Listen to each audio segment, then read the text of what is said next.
ধরলা নদীতে জাল ফেলা হচ্ছে দেখছেন। ধরলা নদীতে কাঁটাল দেওয়া হয়েছিল দেশি মাছ ধরার উদ্দেশ্যে। সেই কাঁটালগুলি কেরার পর কিছুক্ষণ আগেই তা পরিষ্কার করা হয়েছে এবং দেখছেন এখন জাল ফেলা হচ্ছে। আশা করা যায় ভালো পরিমাণে মাছ পাওয়া যাবে এই জায়গাটায়।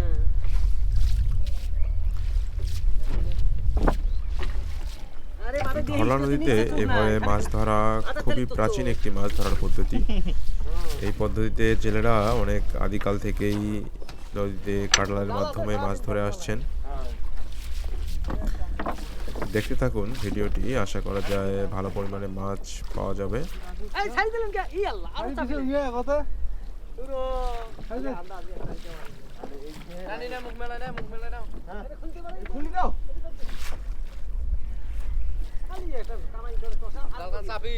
দেখছেন জালটি ফেলা হয়েছে, কিছুক্ষণের মধ্যেই জালটি তোলা হবে এবং দেখবো কি পরিমাণ মাছ জালে আটকায়।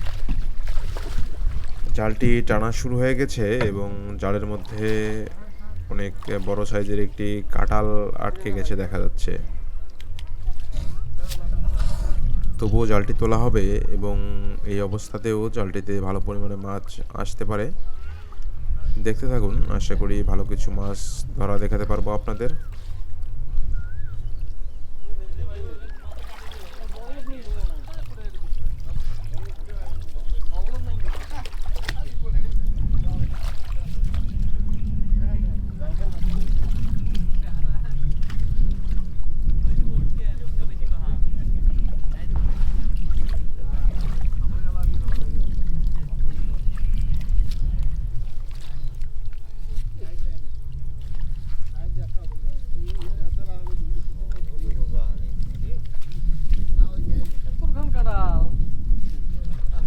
অনেক বড় সাইজের একটা কাঁটাল।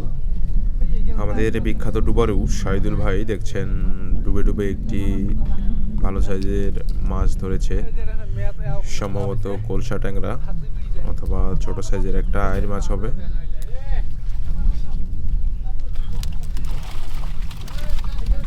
বেশ ভালো মাছ ধরা পড়ছে এই কাঁটালটায়। দেখা যাক জালের মধ্যে কি কি মাছ ওঠে।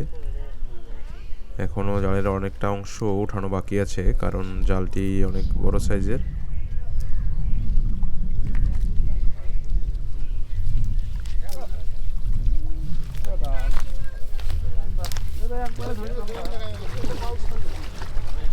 নদীতে এভাবে মাছ ধরা খুব একটা সহজ কাজ নয়, এটি অত্যন্ত কষ্টকর এবং কষ্টসাধ্য একটি কাজ।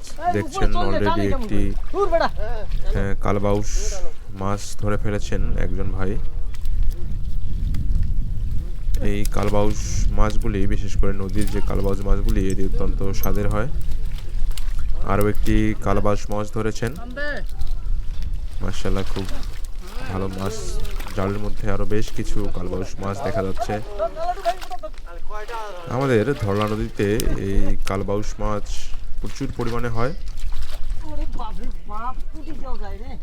দেখছেন বেশ অনেকগুলি কালবাউস মাছ উঠেছে এই জায়গাটায়।